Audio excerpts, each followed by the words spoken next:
Hey guys, how are y'all doing? Hi, Hello. Bailey. Well, you? I am so good. I loved this movie. I watched it kind of I went in blind, no prior knowledge, and I got to feel those twists and turns. And so whenever I sat down to write my questions for this interview, I was like, how do I not get in trouble by spilling some details? So I'm going to take the heat off me and put it on y'all a little bit here. And I want to hear how you would describe this movie to your audience. I'll start. Good. It's an apocalyptic event happened. A cataclysmic event happened 20 years prior, and my character and my son run away from this cataclysmic event, and Drew's character loses his mom, and my character sets up a world away from this disaster, where they can just be together, and he can teach his son the ways of the world, and in so doing they create this incredibly bonded relationship, which is almost sort of symbiotic at this point, and we meet them when Jake is at full sort of emotional maturity. And I'll throw to you, Drew. Yeah, he's Jake is someone who for a long time has only known one way of living, and as he goes through life and as he progresses and as he matures and develops as a man, he develops an inquisitive nature. He feels as if there must be more to life than what's going on here, and it's not until he meets a rather mysterious stranger played by the lovely Alicia here, that his entire world is kind of thrown for a loop. I mean, everything he knew and thought he knew is thrown out the window, and now he's faced with a million different questions and all this side of him that he's kind of buried and repressed is now coming to the forefront. And that's when you meet Henrietta. And I wanted to start by saying you guys start off in the wilderness, you're able to live off of nature. And a lot of people nowadays couldn't do that. So I'm curious, out of the three of you, who do you think would survive in the wild? We're gonna let Alicia answer this one. Yes, I would love to hear.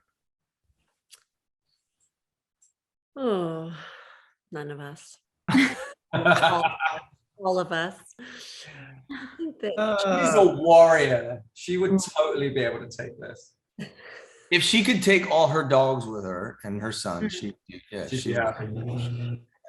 Yeah. I like the idea of living off the grid and living that. Yeah. I mean, I have my solar panels and my gray water, and I grow my own food, so I'm pretty close. Another thing, Stephen, your character actually has a little bit of disdain for the world that we live in now. There are pros and cons to the society we have. And I'm curious what you guys think are the pros and cons of the world we live in now. One of the things we've been talking about today is the social media of it all, and and in terms of our children, one of the things that I would love, and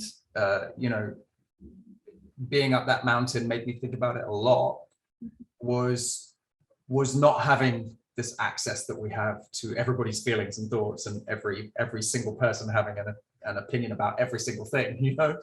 I really like the idea of just being, like Alicia said, off grid, and so as much as we're all tied to our devices, we very specifically, as most families do, have times when we're off them, and honestly, I would say probably if you put my kids, if you actually held them down and asked them, they'd probably say that was their favorite times. It's that I hanker for a time when we didn't have all those devices with us at all times. Yeah. What about you two? What do you think? I really like the idea of it. I'm someone who I don't have any problem. In fact, I rather enjoy being alone. I don't have any children, so it's a little easier for me than these two. But I do a lot of stuff by myself, so I enjoy a little bit of alone time and kind of being in my own thoughts and not being surrounded by, whatever. Try to put down, the phone as much as possible. I have spent, I think, 2 days, maybe 3 max, by myself, camping. So that's really the extent of it for me. But it's something that is intriguing to me, and it's something that, like, I think I would really like to explore in the coming years in my life, because I do enjoy that, and I think it also, you find out a lot about yourself when you kind of shut it all out and you go internally, and some good, some bad, who knows, but just the idea of kind of, who you become and something, what you find out about yourself being alone and being isolated, it's intriguing for me. And what about you? What do you think are the pros and cons for society right now? I think that there's so much beauty in people's hearts. And I think that when you step away from all the division that everyone is trying to cause, people are just loving human beings. And I think that, it really disturbs me that 9 million people go hungry a year, and that people, I think it's about 12 million die of cancer a year, 12 million of heart disease, 12 million of diabetes. That people are so unhealthy, and that we we don't even think about it. Those numbers are not, that's just every year. And the fact that 9 million people die a year of hunger, when all that food is being fed to animals so that we can eat a burger, it's an inefficient use of resources. And when I think about that, it really breaks my heart, knowing that if we just stopped eating as much animal food as we do, and let that food go to the actual people's mouths, the people who are starving to death, and that would not only end hunger, but it would also end people being unhealthy. And then that would minimize all those deaths I just talked about in all of those areas. And it would also not be harmful to animals and so cruel. We're so barbaric what we do to make our food. It's so horrific. And any good person who saw it would say, no, thank you.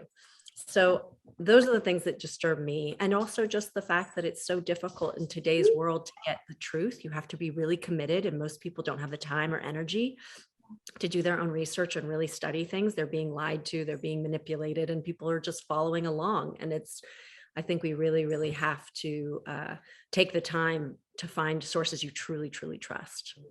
Well, I'm going to let you know that if you run for president, that should be your speech, and I will vote for you in a heartbeat. But it was so lovely to talk to you guys, and I hope everyone sees Last Survivor in theaters and on demand February 4th. So thank you guys so much. Thank you. Thank you. What is happening to you? It's not what's happening to me. It's what you said it was out there. And it is not the chaos that you've always described. You want to tell me what is going on? I just want the truth, Dad. You can't trust a one of them.